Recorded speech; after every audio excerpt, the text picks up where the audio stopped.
Bonjour à tous et bienvenue pour un nouvel épisode de Un truc à dire. Je suis aujourd'hui avec Prince qui va nous raconter comment était sa vie avant, après et maintenant avec Dieu. Je suis Pierre-Louis et je fais partie de l'équipe de Un truc à dire. Un truc à dire, Ce sont des témoignages de vie, de foi, du quotidien, de personnes ordinaires, qui ont rencontré quelqu'un. d'extraordinaire. Elles le racontent simplement au travers de podcasts vidéo. Alors Prince, peux-tu nous dire quelles étaient tes difficultés et tes combats avant d'être avec Jésus? Très bien, déjà merci à vous de me recevoir. Bonjour à tous. Alors moi, ma vie avant Jésus, c'était une vie entre deux extrêmes, on va dire en quelque sorte. J'avais beaucoup de moments de joie, j'étais quelqu'un de toujours très jovial par la grâce de Dieu. Quelqu'un de très jovial, j'ai toujours aimé à l'église, donc j'ai grandi dans une famille chrétienne. J'ai toujours aimé Dieu et savais qu'il était là pour moi dès mon jeune âge.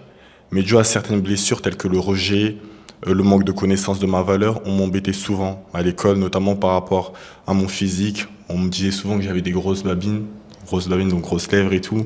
Ou bien par rapport à ma sexualité, on me disait que j'étais un peu efféminé, donc ça portait à confusion par rapport à ma sexualité. Donc beaucoup de remarques que des gens disaient de moi, et c'est un peu, au fur et à mesure du temps, c'est comme si leur réalité devenait un peu ma vérité. En fait, ça m'impactait, quoi.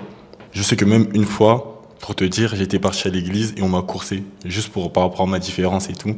Donc je le ressentais beaucoup. Et après, à un moment, je sais que j'ai essayé de me regarder dans le miroir en me rendant compte, j'en avais marre en fait, je te dis la vérité. C'était comme si je me suis dit, bon, là c'est bon, c'est assez. On parle mal de mon physique, mais là j'ai envie de me voir vraiment comme moi je me vois dans le miroir et pas comment les gens me voient. Il y a une phrase qui a un peu été popularisée qui est fake it until you make it. L'accent l'anglais. Fake it until you make it.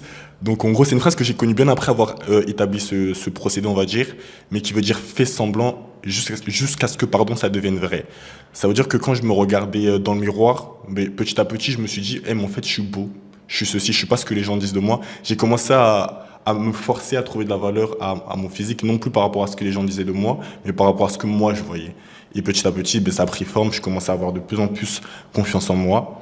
Et aussi, juste pour te dire, je sais qu'une des personnes qui m'embêtait quotidiennement aussi à l'école, c'était vers le collège. À un moment, ça semble anodin, mais il est venu vers moi, il m'a dit mais toi tu t'habilles bien, mais juste les chaussures. Bon, j'avais des grosses chaussures aussi. Il m'a dit tu t'habilles bien, mais juste les chaussures, essaye de changer un peu. Et tu vois, ce retour, ça m'a tellement fait plaisir, même si c'était même pas un pic, c'était vraiment d'un ton bienveillant. Et je me suis dit waouh, les choses elles changent et tout. Et voilà, petit à petit, je commençais à avoir de plus en plus confiance en moi. Ok, donc on voit qu'à l'école, à l'église, on se moquait de toi. Du coup, l'image que tu avais de toi-même, elle était au plus bas.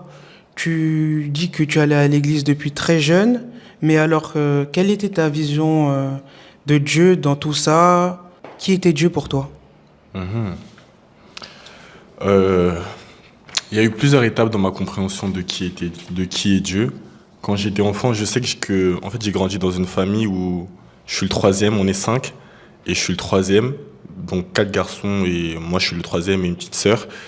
J'ai d'abord découvert sa présence quand j'étais seul, parce que je me sentais beaucoup rejeté dans ma famille et tout, même si dehors je pouvais rigoler ou quoi que ce soit. Je sais que quand je rentrais à la maison, je me sentais un peu à l'écart, et à un moment, j'ai un de mes grands frères qui a arrêté de me parler d'un coup, et puis de l'autre. Ça veut dire que ça crée vraiment un manque de confiance, mais dans ce rejet, dans cette solitude que je ressentais énormément, je sais que c'est là où j'ai vraiment senti justement la présence de Dieu. Je sais qu'à un moment, j'étais accroupi, en train de pleurer, et je peux juste vous dire que Dieu m'a entendu dans le sens où il m'a pas dit de mots ou quoi que ce soit, mais juste ressenti une présence et un amour qui était plus fort que des mots. Et c'est là la première fois, je pense, que j'ai ressenti sa présence. Mais comment tu savais ça? Comment tu as ressenti ça? Mais ça s'explique pas. Ça s'explique pas, ça ne s'explique pas, c'est plus un ressenti. Comment j'ai ressenti ça? C'est vraiment un ressenti pour le coup. La réponse, elle est dans la question un peu, mais si c'était juste lui et moi, enfin voilà. Oui, je Je sais pas comment comprends. expliquer. C'est de toute façon Jésus qui nous dit dans Matthieu 28, « Je suis avec vous tous les jours jusqu'à la fin du monde. » Quelle belle promesse. Et je sais qu'à un moment, je sais que je servais à l'église aussi. C'était dans mon ancienne église, j'avais 14 ans, je pense, et je servais au service de la photographie. Et là, c'était le deuxième moment où j'ai ressenti la présence de Dieu. Enfin, j'ai l'impression que j'ai que eu c'est comme un escalier, je faisais que monter petit à petit dans la connaissance de son amour et ça m'a vraiment comblé. C'était un moment où il y avait une louange et de l'adoration qui passait et moi je prenais les photos et à un moment tellement la présence de Dieu était forte et je sais pas, l'amour, je sais plus c'était quelle chanson, mais je me sentais tellement bien que j'ai arrêté de prendre les photos. Je me suis assis, je me suis mis à prier, j'avais juste envie de prier, adorer Dieu et c'était tellement un moment où je me sentais ailleurs, genre vraiment très très loin des hommes et tout. Et carrément tellement j'ai arrêté, à un moment il y a un frère qui est venu, il m'a fait faut aller reprendre les photos. Du coup j'ai vite arrêté. Mais voilà, là c'était un second moment où j'ai ressenti sa présence pendant que je l'adorais. Et généralement, moi c'est tout bête, hein, mais je ressens aussi sa présence dans les choses quotidiennes. Par exemple, quand je regarde la nature, quand je regarde mon prochain, par exemple, quand je regarde tout le monde, quoi, je me dis que tout ce que Dieu fait, c'est beau, la nature, la différence de chacun et chacune, pardon. Je me dis, waouh. Quel verset tu pourrais nous donner par rapport à l'intervention de Jésus dans ta vie ou nous raconter quelque chose qui t'est arrivé par rapport à cette intervention de Jésus dans ta vie? Et je veux dire, c'est la période où j'ai remis en question qui était Jésus. Parce qu'en fait, moi, j'ai grandi dans une famille chrétienne, donc j'ai suivi des enseignements tout du long de ma foi. Je savais qui était Dieu, et j'ai eu un éclaircissement par rapport au Saint-Esprit. Mais je remettais en question Jésus. Qui était Jésus? Pourquoi on parlait autant de lui? Pourquoi on dit toujours au nom de Jésus? Tu vois, plein de questions, tu vois. Alors que ça pourrait paraître bizarre, mais justement, je pense que Dieu aime beaucoup ces questions parce que justement, il est la réponse à toutes nos questions. Du coup, j'ai fait cette prière, j'ai demandé à Dieu, oui, concrètement, c'est qui Jésus? Vraiment, un cœur à cœur. Ça, je crois, c'était il y a 2 ans ou 3 ans. J'ai fait cette prière et à un moment, pendant que je scrollais sur YouTube, c'était pendant ma période de stage, j'étais chez ma cousine. Je regarde une prédication sur ce que Jésus dit de toi dans ton dos, du pasteur Yvan, et ça change complètement ma manière de le percevoir. Mais du coup, je comprends que à travers la prédication, le message donc, que Jésus c'est vraiment quelqu'un qui intercède pour nous, qui parle qui parle en bien de nous. Là où par exemple toi tu peux dire oh mais je suis trop sale, je suis trop ceci, je suis trop. Lui au contraire, c'est comme s'il mettait une barrière par rapport à ce que le Père reçoit. Donc je me suis dit ah mais waouh, c'est vraiment fort et donc sa présence elle est vraiment fondamentale sa présence est vraiment fondamentale dans ma foi et dans ma vie dans la vie de tout chrétien. Et par exemple, je vais vous citer un verset qui était utilisé lors de cette prédication. C'est Jean 17, 22 à 23. Je leur ai donné la gloire que tu m'as donnée, afin qu'ils soient un comme nous sommes un, moi en eux et toi en moi. C'est un peu compliqué, mais dans le message, franchement, j'ai tout compris par la grâce de Dieu, afin qu'ils soient parfaitement un et que tout le monde connaisse que tu m'as envoyé et que tu les as aimés comme tu m'as aimé. Et voilà, ça c'est vraiment un passage qui m'a... message qui m'a chamboulé, quoi. Franchement, c'est vrai que ce verset est fort. Il nous dit que Dieu nous aime comme il aime Jésus, son propre fils. Et Jésus prie pour nous alors qu'il va lui-même donner sa vie à la croix pour mourir à notre place. Alors qu'on est loin d'être saint ou parfait. Est-ce que c'est ce qui t'a touché? Est-ce que c'est ça qui a changé quelque chose dans ta vie, dans ta manière de te voir toi-même? Si c'est quelque chose qui m'a touché, oui, parce que les choses, elles ont véritablement commencé à changer à partir de ce moment-là. Moi, je pense que tout blocage, le fait qu'on n'avance pas, c'est vraiment dû au fait que moi, par exemple, j'avançais pas dans ma foi, parce que je savais pas qui j'étais. Et petit à petit, les choses, elles ont commencé à changer. En entendant un message aussi que j'ai écouté à l'église Amour de Dieu, parce que j'ai été, comme je t'ai dit, mes frères ne me parlaient pas pendant un bon moment. Ça veut dire qu'inconsciemment, ça crée des blessures. Moi, je suis rejeté, ils me parlent pas, j'ai une estime de moi qui baisse. Mais je pleurais, c'est vrai que des fois je pleurais à Dieu, je me sentais tellement seul, mais c'était quelque chose que je gardais vraiment pour moi. Et quand j'étais parti à cette église, donc l'église Amour de Dieu église Amour de Dieu, pardon, qui nous enseigne par rapport à l'amour et le pardon, c'était à la fin d'un message, j'ai un frère comme ça qui est venu me voir anonymement et qui m'a posé, pendant que j'écoutais le témoignage de quelqu'un d'autre, et qui m'a posé une question depuis tout à l'heure en disant, depuis tout à l'heure on entend lui raconter son témoignage, mais toi est-ce que tu peux nous raconter ton histoire? Du coup j'ai commencé à la raconter et tout, et moi... j'allais juste raconter... pour moi, ça allait juste être un moment normal. Je parlais et tout, mais petit à petit, plus en parlant de mes blessures, j'ai commencé à pleurer. Les larmes coulaient à flot. J'étais submergé d'émotions. Je me suis rendu compte qu'en fait, j'ai vraiment été blessé. Et en fait, ce frère, il m'a permis de comprendre que j'ai été blessé, mais il m'a aussi éclairé par rapport à qui j'étais et pourquoi j'ai enduré tout ça. Parce que pour moi, c'était parce que les gens, ils m'aimaient pas. Enfin... je condamnais beaucoup mes frères et donc je leur en voulais beaucoup. Mais après, ils m'expliquaient, mais en fait, c'est la lumière que tu dégages en quelque sorte qui a été propice qui a permis que justement les gens me voient comme qui ne m'aiment pas ou me mettent de côté, mais c'est une question de lumière. C'est comme par exemple le soleil, ben, il brille, mais tu vois, on met des lunettes de soleil pour se protéger du soleil, mais le soleil n'est pas mauvais. Et donc petit à petit, ben, ma vision a commencé à s'éclaircir, et même on a entendu parler du pardon, et j'ai vraiment eu envie d'appliquer ce message, même si c'était vraiment très très dur, parce que ça m'avait beaucoup fait du mal. Ben, j'ai compris que c'est parce que j'étais une lumière justement, et que c'était à moi aussi de restaurer ma famille maintenant que je sais ça. Et après tout cela, tu peux nous dire ce qui a changé dans ta vie? Qu'est-ce qui s'est passé? Alors, plusieurs points, hein. Dieu, il a bien travaillé. Alors, je sais qu'avant, j'étais quelqu'un de colérique. Pas colérique, mais en fait, j'avais beaucoup d'amertume. Par exemple, si tu pouvais me faire quelque chose, mais par exemple, tu me fais, je sais pas, moi, tu m'écrases la chaussure, mais pendant 5 heures, je peux t'en vouloir à mort. Mais genre des petits trucs anodins, mais que ça peut grave rester dans mon cœur parce que j'arrivais pas à passer à autre chose à digérer. Et là, par la grâce de Dieu, ben, j'ai la paix. Tu m'écrases ma chaussure, t'écrases mon pantalon. Mais tu vois, je digère la chose. Mais je sais qu'avant, ça passait pas. Là, j'apprends vraiment à relativiser et à moins prendre les choses personnellement. Un verset qui m'a marqué, je crois, c'est dans Jean 14, 26. C'est je vous donne la paix. C'est Jésus qui dit, je vous donne la paix, je vous donne ma paix, pas comme le monde donne, que votre cœur ne se trouble point et ne se laisse pas effrayer. Ça peut paraître comme des paroles anodines, mais quand tu les médites bien et quand tu sais qui les dit, ça change ta vision. Moi, en tout cas, ça a changé ma vision. Et voilà. Et maintenant, est-ce que tu as d'autres choses que tu as vues dans ton comportement qui ont changé? Voilà. Comme je t'ai dit, il y en a beaucoup. Alors, d'autres points, c'est... Avant, je sais que j'étais quelqu'un, je disais pas vraiment les choses, je disais pas ce que je ressentais parce que je gardais tout en moi. Du coup, j'étais comme une cocotte minute, là, tout renfermé, et j'avais du mal à dialoguer. Ben, grâce à une amie, parce que moi aussi, j'ai une amie avec qui on parle beaucoup de la foi, mais du coup, on a ensemble élucidé le fait que c'était important de dire ce qu'on ressentait, de dire la vérité. Parce qu'on avait du mal à dire ce qu'on ressentait parce qu'on disait c'était pour nous, on garde ça pour nous. Mais là, je sais que j'ai plus de facilité à dire que là, par exemple, maman, tu m'as blessé, tu m'as fait ceci quand j'étais plus jeune, même si c'est passé. Mais j'ai plus de, même par rapport à mes frères, et je leur ai dit que ça m'avait blessé. Là, aujourd'hui, par la grâce de Dieu, ça va mieux. Mais j'ai plus de facilité à m'ouvrir qu'avant. Et je sais qu'avant aussi, j'étais quelqu'un, j'entreprenais pas de projet. Mais parce que je comptais sur la grâce de Dieu, ben moi en tant qu'enfant de Dieu, tout devait me tomber du ciel, tu vois, en mode Joséphine, ange gardien et tout, il a pas compris.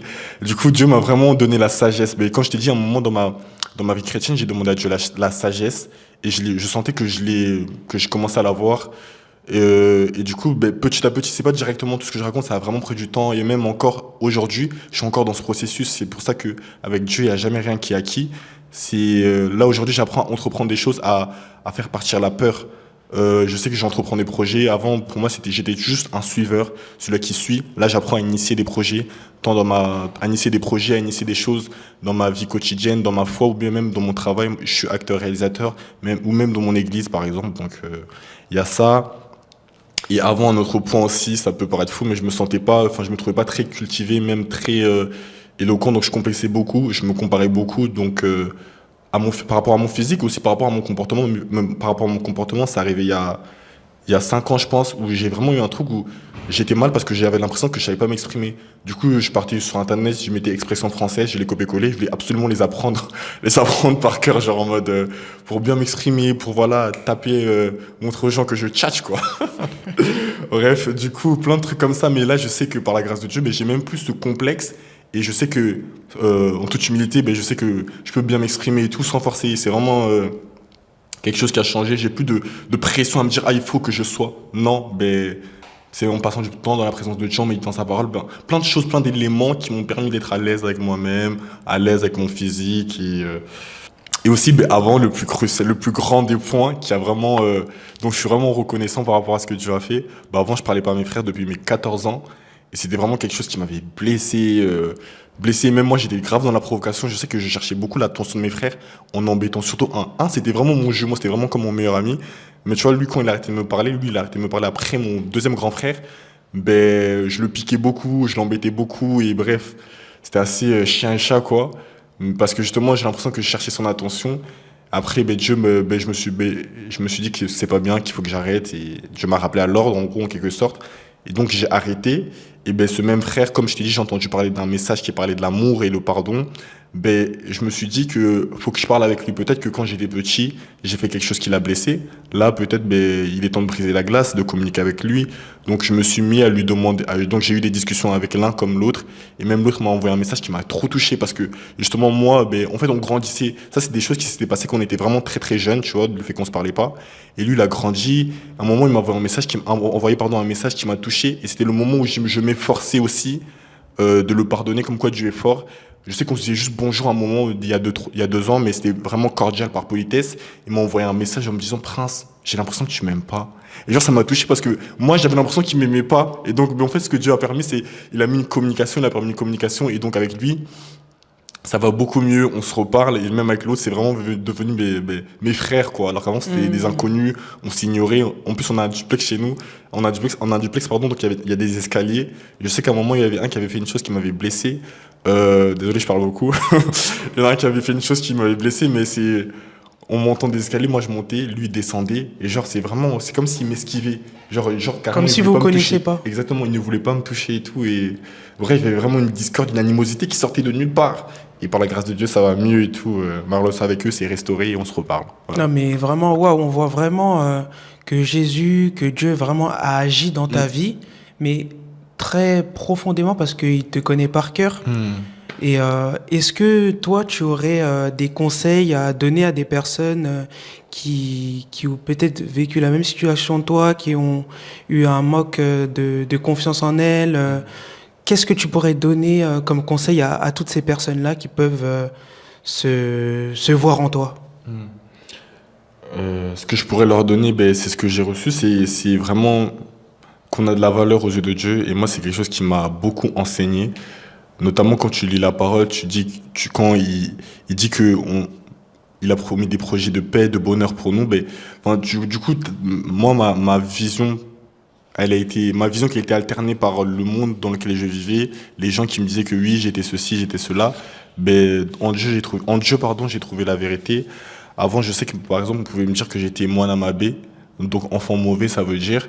Et par la grâce de Dieu, ben, c'est moi aujourd'hui qui ai permis le moine Amabé qu'on disait, ben, c'est moi qui ai restauré le dialogue. Enfin, Dieu m'a utilisé plutôt, on va dire. Enfin, c'est pas que moi, mais c'est vraiment, les circonstances ont permis que j'accepte que mon cœur soit suffisamment ouvert pour pardonner à mes frères. Et donc voilà, ne pas écouter ce que les gens disent de vous, mais plutôt ce que Dieu dit de vous. Et voilà, vous n'êtes pas une erreur, quoi. D'accord. Et en tout cas, merci beaucoup pour ce témoignage. Et avant de finir, est-ce que tu aurais un défi pour nos chers téléspectateurs pour qu'ils puissent peut-être commencer à découvrir la foi ou quelque chose comme ça? Alors, si j'avais un défi à vous donner, moi, c'est commence à parler à Dieu. Parle-lui vraiment honnêtement, avec tout ton cœur. Dis-lui tes peurs, tes doutes, les blessures, les choses qui t'ont fait mal. Et certainement, moi, comme il a fait pour moi, il peut aussi le faire pour toi parce que Dieu, ben, il est là pour tout le monde. Donc, dis-lui tout et tu verras que tu vas te sentir transformé, aimé par lui. Et donc, tout va changer. Mais il s'agit vraiment d'un tête-à-tête avec lui, comme un meilleur ami. Voilà, fais-lui confiance. Oui, donc parler à Dieu, ce n'est pas compliqué. Tu peux lui parler comme si tu parlais à un ami. Jésus est vraiment là pour nous. Et c'est vraiment en essayant, il va comprendre que tu vas essayer. Et donc, c'est vraiment cool. En tout cas, merci beaucoup, Prince, pour ce message. Alors, si tu as envie de lire la Bible et tu ne sais pas par où commencer, tu peux nous envoyer un message. On pourra te proposer un plan de lecture.